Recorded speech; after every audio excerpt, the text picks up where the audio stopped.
महिलाको दाइ बाँचिन्जेल विश्वास चाहिँ भित्र लिएर कहिले काम नगर्नु। 15 वर्ष पुगे भोलिपल्ट पनि तपाईँलाई विश्वासघात हुन सक्छ, 1 सेकेन्डमा विश्वासघात हुन सक्छ। अब यो समाजले राखेको इज्जत त्यही हो, त्यही दुईटा खुट्टा बिचा हो।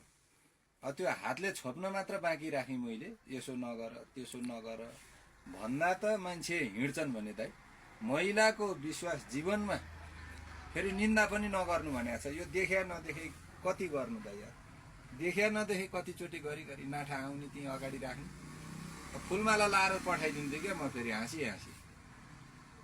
मिलेन, त्यो पनि भन्दा पनि नहुने, भाग्ने। फेरि यिनीहरूको एउटा घर त भन भने अर्को घर हुन्छ त, यस्ता बेसियाको घर हुन्छ, अर्को घर हुन्छ, त्यसले लग्या ठाउँमा त्यो 2 दिन राम्रो गर्ला।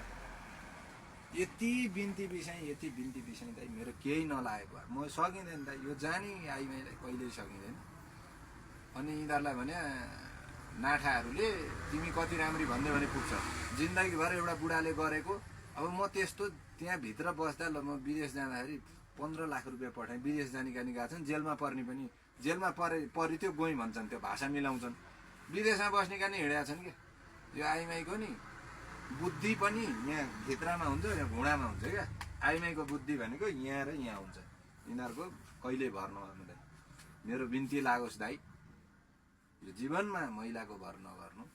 राम्रा छु भनेर बस्नेका पनि धेरै देखेका छौ यी महिलाका। अनि यो चोट नलागेका हुन्छन् नि यिनीहरूले को, अनि यहाँ बुझाइरहेको हुन्छन्। जो घाइते छ उसलाई को थाहा छ त प्रेममा छोड्दा कस्तो हुन्छ, घर व्यवहार बिग्रिँदा कस्तो हुन्छ।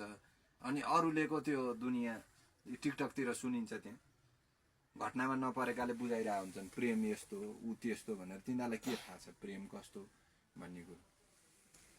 बरु अब कुकुरलाई चाहिँ माया गर्छु दाइ। यो आइमाई चाहिँ मलाई रातो बाइक देख्नु हुँदैन मैले, अनि यो आइमाईको अनुहार कहीँ मलाई देख्नै हुँदैन दाइ। मलाई डिप्रेसन, इरिटेड, एलर्जी हुन्छ कसम।